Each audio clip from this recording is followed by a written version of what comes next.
On the 28th of February, 2026, 6 days ago, the United States and Israel launched what they are calling Operation Epic Fury against the Islamic Republic of Iran. They killed the Supreme Leader Ali Khamenei, the man who has held supreme authority in Iran for 35 years, is dead, along with senior commanders of the Islamic Revolutionary Guard Corps, along with key figures in the Iranian. He poses as now the question on every analyst's desk, the one nobody in the White House appears to have fully thought through before the first bomb dropped in, is this: what happens next? And I want to tell you what I think happens next.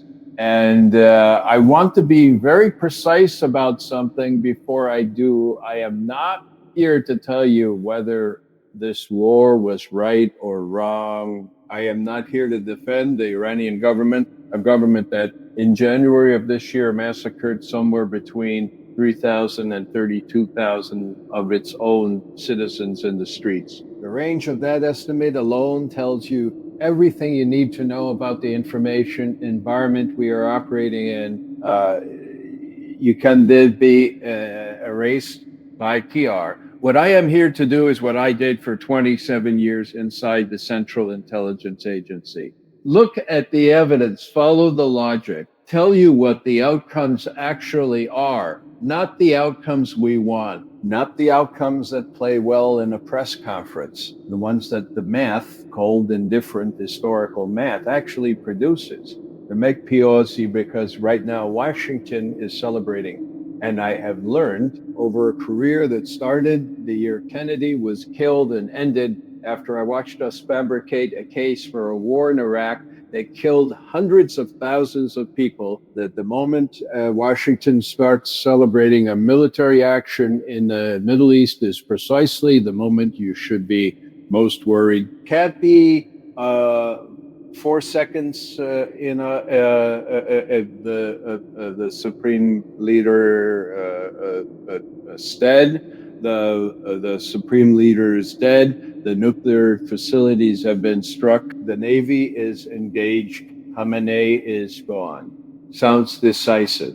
Here is what that actually means on the ground right now. This week, Iran has launched what the IRGC itself called, and I am quoting directly from their statement, the heaviest offensive operations in the history of the armed forces of the Islamic Republic against Israel, against United States military bases across the Gulf states. Saudi Arabia, the UAE, Kuwait, Bahrain, Qatar are under Iranian missile attack. These are countries that, let me remind you, lobbied the United States against starting this war. Hezbollah, despite a ceasefire that has been in place since 2024, launched missiles at Israel on the 2nd of March, and the IAEA, the International Atomic Energy Agency, reported on March 2nd that it had, and I quote their statement precisely, no indication that any of the nuclear installations had been hit or damaged in the strikes. 2,000 airstrikes, the full weight of American and Israeli air power, and the primary stated objective, neutralizing the nuclear program, has not been confirmed as achieved. IDC purpose. This is what I mean when I say we need to do the math. Stay with me, because what I am about to walk you through is the full picture of where this goes and why the decisions made in the next 30 days may determine the shape of the next 30 years, not boastful. Establishing the analytical framework. Though my name is Ray McGovern, I spent 27 years as an analyst at the Central Intelligence Agency from 1963 to 19. That is 7 presidencies, 7 different men with 7 different worldviews and 7 different tolerances for information that contradicts their assumptions. In the early 1980s, I conducted the Presidential Daily Brief, the BDB, for senior national security officials, one-on-one, across the desk. And the discipline of that work was simple and absolute. You do not tell the powerful what they want to hear. You tell them what the evidence says. If they don't want to hear it, that is their problem, not yours. Your job, your only job, is accuracy. At post-acts, I left the agency in 1990 with the Intelligence Commendation Medal. I returned it in 2006 in protest of the CIA's participation in torture. I have no institutional loyalty left to protect, no consulting contract, no seat on a defense industry board, no future government appointment I am angling for. I am telling you this because in this environment where every analyst, every think tank fellow, every television general has a financial relationship with some contractor, some government, some political machine, you deserve to know the incentive structure of whoever is talking to you. Mine is simple. I am 86 years old. I have watched this country go to war on bad intelligence, manufactured urgency, and moral cowardice from the analyst class more than once. I do not intend to be silent about it while it happens again. .PR site. So let us begin with what actually happened and what the record actually shows. Space between paragraphs in delivery. Let me give you the baseline. The actual intelligence record on Iran's nuclear program, because it is routinely ignored in the public debate, and it is essential to understanding what this war is actually about. In 2007, the United States intelligence community, all 16 agencies coordinating through the Office of the Director of National Intelligence, published a national intelligence estimate on Iran's nuclear intentions and capabilities. The headline conclusion stated with high confidence Iran altered its nuclear weapons program in the fall of 2003. Grant POF, that was not a fringe view, that was the unified judgment of every major intelligence service in the United States government. And what it was not a secret, it was publicly released. You can read it today. Now, what happened in the years after that, and i.e., did the intelligence community's conclusions shape the policy debate? Did Washington say, all right, our best analysts say the weapons program was stopped in 2003. Let's calibrate our pressure accordingly and see if diplomacy can work? You know the answer. The drumbeat continued. Iran is 6 months away. Iran is at breakout capability. Iran cannot be trusted. And with each repetition, the factual baseline, the 2007-9, the 2012 NE that reaffirmed its conclusions, the IEA's own Director General stating there was no proof Iran is building an atomic bomb, was quietly buried under an avalanche of alarming assertions that were never subjected to the same analytical scrutiny, and this serpent to the same analytical scrutiny. In December 2024, the IAEA reported enrichment to levels approaching weapons grade and an unprecedented stockpile of highly enriched uranium. Real findings, serious findings. The Director General acknowledged they could not be fully certain the program was exclusively peaceful. That is a genuine intelligence concern that deserves a serious response. But here is the question that was never asked loudly enough in any Senate hearing room. Why did Iran's enrichment accelerate after 2018? At causes, because in 2018, the United States unilaterally walked out of the Joint Comprehensive Plan of Action, the deal that had halted enrichment above 3.67%, the deal that had reduced Iran's stockpile by 98%, the deal that had placed 24-hour IAEA cameras inside the Fordo and Natanz facilities. Iran did not restart enrichment because it was an irrational actor. Iran restarted enrichment because it watched the United States tear up a binding international agreement and then impose maximum sanctions anyway, and concluded entirely rationally that it had nothing left to give up. That cause and effect relationship does not appear in the briefings. It does not appear on the teleprompters, but it is in the record. And if you want to understand the next 10 years of this conflict, you had better understand it. This is where current events analysis begins, grounded in what actually happened. Before we get to what is happening now, we have to talk about what happened in June of 2025, because Operation Midnight Hammer, the joint U.S.-Israeli strike on Iran's nuclear facilities at Natanz, Fordo, and Isfahan, was supposed to be the answer. The stated conclusion afterward: Iran's nuclear capability had been neutralized. President Trump declared it. The networks replayed the crater imagery.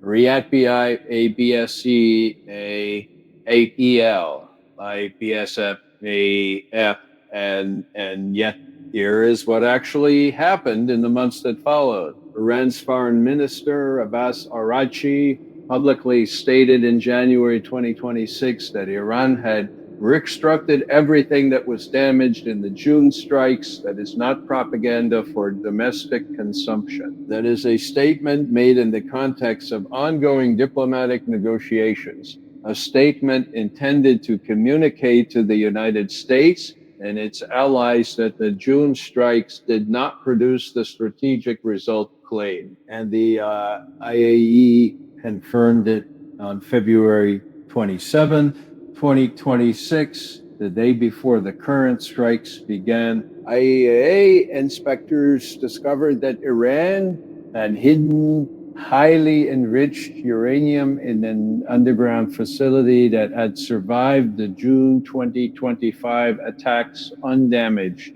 The IAEA said it could no longer certify that Iran's program was exclusively peaceful. So let me say this plainly. The June 2025 strikes set Iran's nuclear program back. By how much is contested by THAAD, U.S. Department of Defense's own estimate was 2 years. 2 years, not elimination, not neutralization, 2 years. And Iran used those months not to capitulate. It used them to disperse, harden, reconstitute, and hide its remaining nuclear material more deeply. At PR, the mass murder, this is the lesson that Operation Midnight Hammer taught. And the lesson that was apparently not absorbed before Operation Epic Fury was authorized. Military strikes on sophisticated, distributed, deeply buried nuclear infrastructure do not eliminate the program. They relocate it. They motivate its dispersal. They accelerate the very hedging behavior they are designed to stop. And yet 6 months later, we struck again. Exalical, not polemical, not polemical. There is a legitimate argument that the Iranian government's massacre of its own citizens, the January 2026 killings that left somewhere between 3,000 and 32,000 dead in the streets, changed the moral and political calculus. There is a legitimate argument that a regime actively slaughtering its population forfeits certain deterrence protections under international norms. I hear that argument. I am not dismissing it. What I am saying is that the humanitarian justification and the strategic reality are two entirely separate questions. And conflating them is precisely what leads to the gap between stated objectives and actual outcomes that we are now watching open in real time. B-roll, generic news montage, airstrikes, diplomatic meetings, no graphic content, RegDod. This is the analytical core slow. Methodological, prosecutor style. Let me put the stated objectives of Operation Epic Fury on the table. President Trump said this operation would eliminate Iran's nuclear and missile program, destroy Iran's navy, change Iran's leadership, right? PAC Iran's leadership. Now, one against what the evidence shows as of today. Objective, eliminate the nuclear program. As of March 2nd, the IAE has stated it has no indication that any of the nuclear installations had been hit or damaged in the current strikes. Iran itself claims one site was hit. The Defense Intelligence Agency concluded in 2025 that it would be a decade before Iran could produce an arsenal capable of reaching the United States. We do not yet know what the full damage assessment of the February 28 strikes shows, but the pattern from June 2025 suggests that degradation, not elimination, is the more likely outcome. Score, incomplete, unverified, and by historical pattern, temporary. RAD, PAAIA, IOD, IVYOD, objective, destroy Iran's navy. Its primary strategic naval asset is a combination of fast attack boats, anti-ship missiles, and the institutional knowledge of how to threaten the Strait of Hormuz.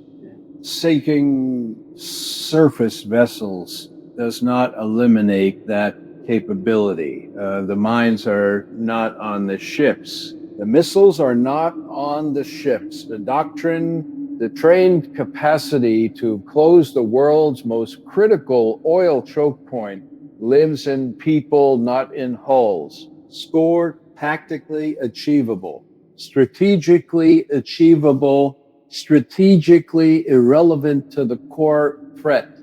BAR relevant to the core threat. PAUSI objective, change Iran's leadership. This is the most consequential claim, and it requires the most careful analysis.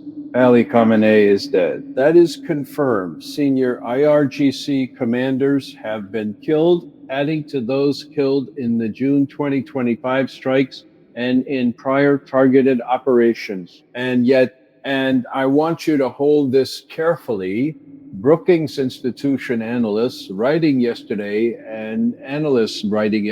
made an observation that I think is exactly right. The Iranian regime is vast. It has sprawling religious authority. It has layers of officers across multiple armed branches. It has deep economic interests embedded across the country. Even if you continue eliminating newly replaced leaders for weeks, the IRGC does not simply dissolve. Patriarchy or SDRGC does not simply dissolve. We killed Saddam Hussein. Iraq did not stabilize. We killed Muammar Gaddafi. Libya did not stabilize. We removed the Taliban government in 2001. They now govern more territory than they did on September 11th. Removing a leader, even a brutal one, does not produce the political outcome you announce in a press release. It produces a power vacuum, and power vacuums in the Middle East are not filled by the people who attend the victory celebrations in Washington. The most urgent segment, real-time analysis, facts first. Look now, let me tell you what is actually happening on the ground this week, because the gap between the official narrative and the operational reality is already visible. If you know where to look, Iran has launched what it describes as the heaviest offensive operations in the history of the Islamic Republic. Not a symbolic response, not a face-saving gesture, the heaviest in history. That means missiles and drones targeting Israeli population centers and military sites, United States military bases across the Gulf state infrastructure in Saudi Arabia, the UAE, Kuwait, Bahrain, and Qatar, the Oxen, Fosa. In Saudi Arabia, the UAE, the Gulf states, the ones we have built our entire regional alliance architecture around, lobbied the United States against launching this war. Qatar, which hosts the largest U.S. airbase in the Middle East, Al Udeid, cautioned publicly that escalation would have severe consequences. Fox News and the Wall Street Journal reported that Gulf allies blocked the United States from using their bases and airspace for the strikes. These are our partners, and they are now under Iranian missile attack because of a war they told us not to start. Hezbollah, despite a ceasefire agreement signed in 2024, despite the Lebanese government's own condemnation of Iran's attacks, despite international pressure to disarm, launched missiles at Israel on March 2nd. The ceasefire is over. The Red Sea. Houthi forces, whose military capacity was already demonstrated to be resilient through Operation Rough Rider, are now operating with a renewed mandate from the wider conflict. Shipping insurance rates are rising, right? And here is the number that every economist watching this conflict is focused on: 20 million barrels of oil per day flow through the Strait of Hormuz. That is approximately 20% of global daily oil supply. Iran does not need to win a naval battle to affect that flow. It needs to make the insurance cost of transiting the Strait prohibitive. It needs to fire enough anti-ship missiles and deploy enough mines that Lloyd's of London stops writing policies. When that happens, if that happens, the oil price spike is not a geopolitical abstraction. It is $5 gasoline. It is food prices. It is the kind of inflationary shock that ends political careers and destabilizes economies that were already fragile.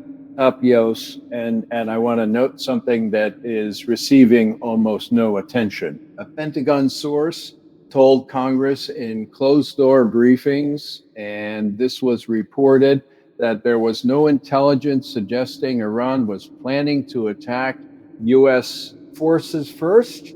The administration said the strikes were authorized after intelligence indicated Iran was planning a preemptive launch. The Pentagon source contradicted that. I have watched intelligence get weaponized to justify decisions already made since at least 2002. I am not saying that is what happened here. I am saying that when the intelligence justification for a war contradicts what the institution generating that intelligence told Congress in private, you are obligated to ask the question, the analytical centerpiece. Pause after each outcome. Let it land. The land now. I want to do what analysts are supposed to do. I want to map the outcome space. Not the scenario Washington wants, not the scenario Iran wants, the actual probability weighted range of where this goes. 5 outcomes. I will tell you what each requires to occur and what I assess its likelihood to be, based on historical pattern and current evidence.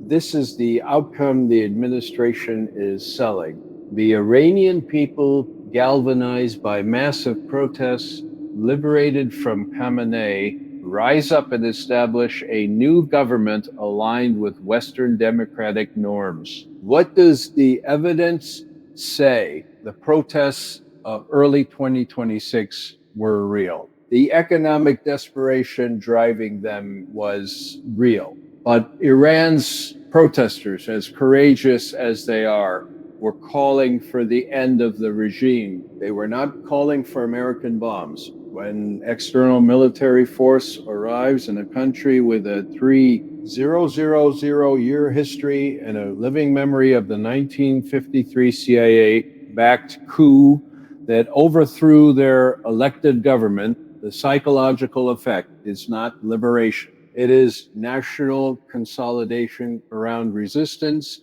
regardless of how people feel about their own government. Brookings noted this directly. Democratic outcomes require nurturing over many years, including from the external intervener.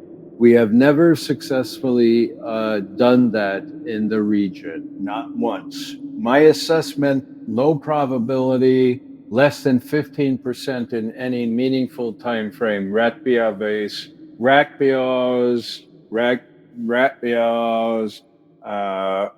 Afghanistan scenario. This is the Iraq scenario. A military force that cannot be conventionally defeated absorbs strikes, disperses, reconstitutes, and converts the conflict into an indefined, light attrition campaign that costs the attacker far more in treasure, in blood, in political capital than any original strategic calculus accounted for. An Al Jazeera defense analyst writing this week made an observation I want to quote directly because I think it is exactly right. Iran has forced the US and Israel into a sustained resource-intensive defensive and offensive campaign rather than a clean one-off disarmament. That phrase, sustained resource-intensive with no clean resolution, is the operational signature of every conflict we have not been able to finish in this region for the last 25 years. My assessment, high probability, greater than 50%. At Bial's outcome, nuclear acceleration by successor regime. This is the outcome that should produce the most serious strategic concern, and it is the one receiving the least serious attention. The 2007 NIE concluded Iran stopped its weapons program in 2003 because its leaders made a cost-benefit calculation that the international costs of continuing exceeded the strategic benefits. Now flip that calculation. A successor regime facing an ongoing U.S.-Israeli military campaign, operating with IAEA inspectors expelled, its conventional deterrence heavily degraded, its alliance network under pressure, watching North Korea operate with near impunity, precisely because it has nuclear weapons. What does that cost-benefit calculation look like? That PO, I put it to you that a clandestine acceleration of nuclear weaponization is not the irrational outcome of this war. Under those conditions, it may be the most strategically rational response available to Tehran. My assessment, moderate to high probability if conflict extends beyond 90 days. Rising sharply if succession produces hardline IRGC-dominated government. Randai crisis, triggering global recession. I've already discussed this at the Strait of Hormuz. I want to add something. Gulf states, Saudi Arabia, the UAE, are now under Iranian attack. Even if the strait is not formally closed, the market's assessment of risk will price in the possibility. Oil futures react to probabilities, not certainties. India has already reduced purchases of Iranian oil under sanctions pressure. China, Iran's largest oil customer, is watching carefully if supply disruptions materialize. China's own economic interests push it toward more active, not passive involvement in the resolution. The IMF has not yet published a war scenario model for this conflict. When it does, the numbers will be alarming. My assessment, moderate probability of significant economic shock greater than 40%. Low probability of full global recession under 20%, but non-negligible. Etzbauer's outcome negotiated settlement. A messy, unsatisfying partial deal that stops the shooting without resolving the underlying tensions. This is actually the most strategically coherent outcome available. It is also politically the hardest to sell domestically on both sides. Iran's foreign minister said on February 25th, just 3 days before the strikes, that a historic agreement was within reach. The Muscat talks in early February were described by both sides as a good start. Omani mediation was working. That opportunity was closed by the February 28th strikes. It is not permanently closed. Ceasefire negotiations will begin probably sooner than the administration wants to publicly acknowledge, because the military and economic pressure of a sustained campaign creates its own incentives toward the table. The question is, how much is destroyed in lives, infrastructure, and strategic positioning? Before we get back to where we were on February 25th, my assessment: this happens eventually. The cost between now and then is the variable. I want to spend 2 minutes on something that the American conversation is almost entirely ignoring. Russia and China. In October 2025, Russia and Iran signed a treaty on comprehensive strategic partnership. It entered into force. It is a binding mutual commitment. Russia called the June 2025 strikes, and I am quoting Foreign Minister Lavrov, an unprovoked act of aggression, and then did nothing. Brookings observed that Moscow stood meekly by. That pattern of strong language and no action has held so far. That PR in prayer, bad PO, rat. But I want to be careful about the analytical mistake of projecting the past into the future. There is a difference between Russia tolerating strikes on Iranian nuclear facilities and Russia tolerating a U.S. operation explicitly aimed at regime change in Tehran, a government that is Russia's primary weapons customer, its strategic partner in Syria, and one of the few remaining non-Western states that has meaningful influence over. China's foreign minister warned at the Munich Security Conference in February that any war involving Iran would have consequences across the entire region. That is not a throwaway statement. China gets approximately 14% of its oil from Iran. China has infrastructure investments across the Iranian economy. China signed a 25-year comprehensive cooperation agreement with Tehran. PR, the question that no senior official in Washington appears to be asking openly is this: at what point does the strategic cost to Russia and China of allowing the United States to succeed in a full regime change in Iran and the precedent that sets exceed the cost of more direct involvement? I am not predicting that happens. I am saying that any analyst who is not modeling that scenario is not doing their job.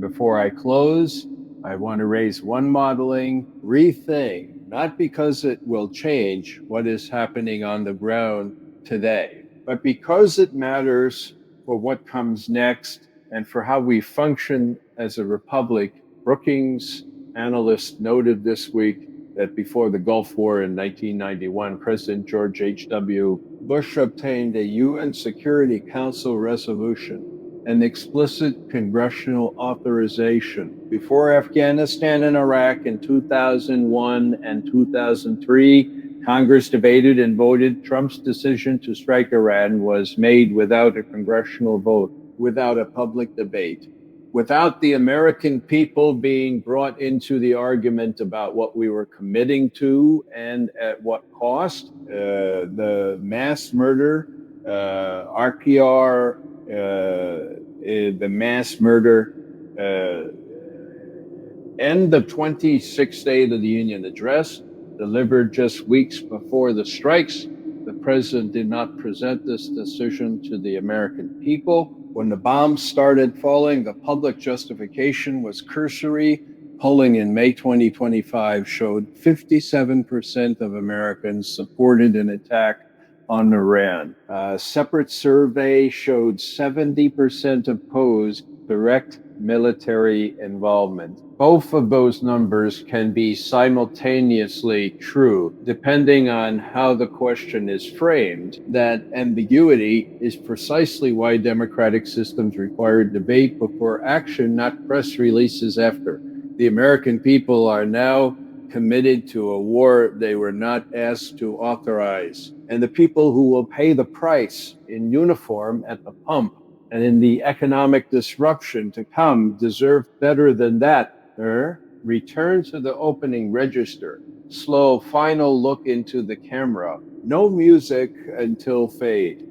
Okay, I want to end where I started. The math on one side of the ledger, a nuclear program that has been struck twice and reconstituted once, a supreme leader who is dead, and a regime that is vast enough to survive him, an IRGC that is launched by its own description, its heaviest offensive in history, Gulf allies under attack who told us not to do this, a Hezbollah ceasefire that is over, a nuclear objective that the IAEA has not confirmed as achieved, and a successor nuclear calculus that is more dangerous, not less than the one we struck. The PR, the mass murder, and the other side of the ledger. Khamenei is dead. Significant damage to Iranian military and nuclear infrastructure. A regime that is internally weakened by protests, economic collapse,